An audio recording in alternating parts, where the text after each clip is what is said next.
Hey, what's up, everybody? It's Tuesday, April 28th. Time for the wrap up here. All right, we had a pullback in the market today. We started up really strong, up over 300 points. We ended negative. I love these days. I have to tell you, I love these days as a trader. This was another one of these headline fakes, headline trades. I talked about it the other day. Fade the headline traders.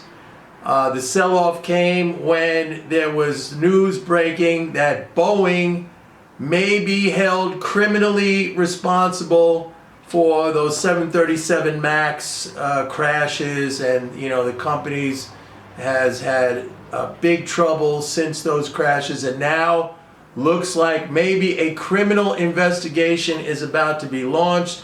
We had a sell-off in some of the tech stocks, but again, you got to look at basic conditions. The fiscal support is enormous. It's going to continue to grow. There are more spending bills that have yet to come to fruition.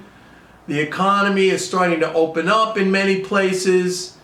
And so the environment is positive. You still have high levels of bearish sentiment. By the way, yesterday, when we had that rally, and actually for the last 2 days, Friday we had a rally, yesterday we had a rally. Both of those days the put-call ratio was elevated. It was above 1.0, and that means there was more put volume, so people were selling into those rallies. You can see how they don't believe this. So today we had a pullback.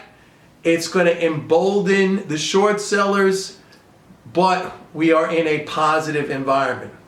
So I love these kind of days because it provides an opportunity to buy the market with very low risk.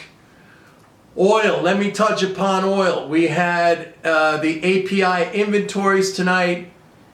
Oil, we saw another increase in inventories, but it was a lot less than the forecast. It was like 9.9 million barrels. And by the way, that increase is the smallest increase in 5 weeks.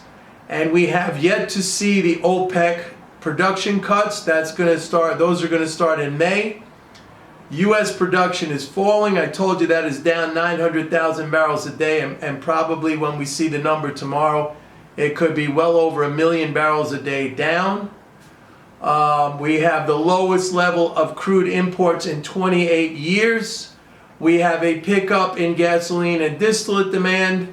So I'm not saying we're out of the woods, but something, like I've been saying, it looks like a little bit green shoots. Two more things let me talk about before I want to get into my main topic. Number one is tomorrow we will have the conclusion of the Fed meeting.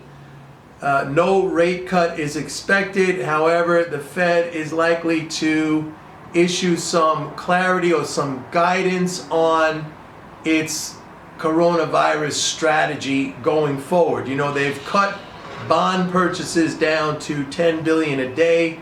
Remember, they were doing 75 billion a day. They cut it down. So they'll give some guidance on that. And then on Thursday, we have the ECB meeting, which they'll probably announce an increase in asset purchases. That's probably going to be negative for the euro. But all I'm saying is expect volatility in the next 2 days, actually probably through the end of the week. All right, I want to talk, let's get back on this topic of Mitch McConnell saying the state should go bankrupt. Now, that might be, an acceptable point of view for many people. And, you could argue that, hey, it's the state's problem, let him go bankrupt. But let me try to break this down. First of all, the federal government has done practically nothing in response to the virus. It has put the burden primarily on the states financially. Now, the states are not currency issuers. So, yeah, dealing with the virus is going to cause financial strain on their budgets. No state, and I'm going to say something right now, which I think a lot of people are going to be shocked when I say this, but no state had any budget problems. I'm going to repeat that. No state had any budget problems. And the reason I say that is because every state is required to balance its budget. So, you may not like the way a state's budget looks, like maybe you're of the political persuasion that, hey, they're paying too much in public pensions, or they're giving too many tax cuts to the wealthy. I mean, there's an argument on both sides. You may not like the way the state's budget is constructed, or the composition of that budget. That's a political argument. You may say, hey, we shouldn't pay those state workers pensions, or hey, we shouldn't give tax breaks to the wealthy. That's a separate, completely, entirely separate argument. But you cannot say state budgets were a mess when all states are required to balance their budgets. They all have balanced budgets. However, states are not currency issuers. The federal government is a currency issuer. So to put the burden of dealing with the virus on the states naturally creates financial strain for the states. And for the federal government to not supply those funds, to then say, go ahead and declare bankruptcy, that is an abrogation of responsibility. That's my feeling. You might disagree with that, but I think, logic would say that is not an untrue statement.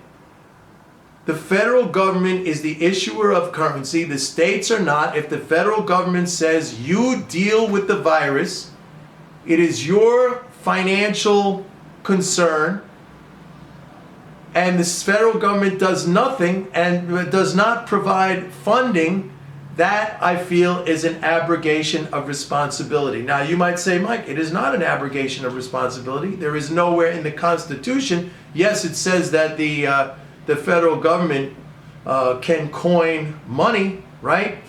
Is the issuer of money.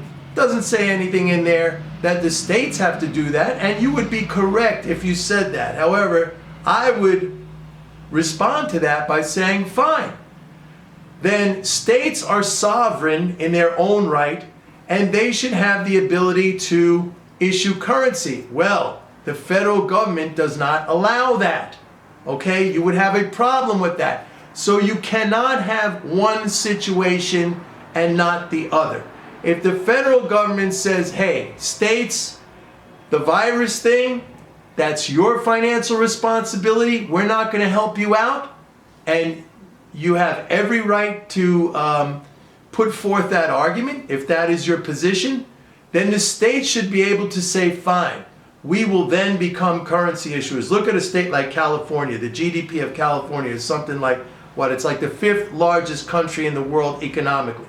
New York State has a bigger GDP of Canada. I think New York State is probably like the 8th or the 9th largest GDP in the world compared to other countries. These states do not have the right to issue their own currency.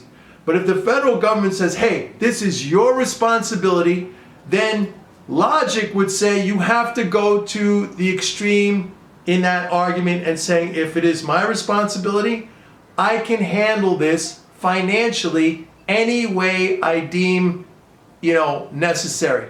And that could mean issuing my own currency. But it's not allowed. It's not allowed. So you can't have one thing or the other. If the federal government says, hey, states, it's up to you, you deal with the virus, you incur the financial cost of dealing with the virus in your own state, but you cannot issue currency, you go bankrupt, we're not going to help you out, we're not going to do anything, okay? No, that doesn't fly. That doesn't fly. It has to be a fair situation. Fine. You don't want to help the states? Don't help the states. No problem with that. I have no problem with that. I mean, I have a problem with that, but if you want to play by the rules, then fine. States should be able to issue their own currency. And big states like New York, like California, like possibly Illinois, Texas, these states can very easily start to issue currency and be financially independent. But you can't say that's not allowed. You cannot say that's not allowed. So that's the issue at hand. Either the federal government helps out financially, and by the way, if you get into this argument, or if you get into this proposition, and I said this in my last video when I was talking about the McConnell let the states go bankrupt comment, if you get into this proposition where you say, fine, let the states, deal with it financially, they're going to start issuing currency, you no longer have the United States of America. You basically have 50 independent little countries.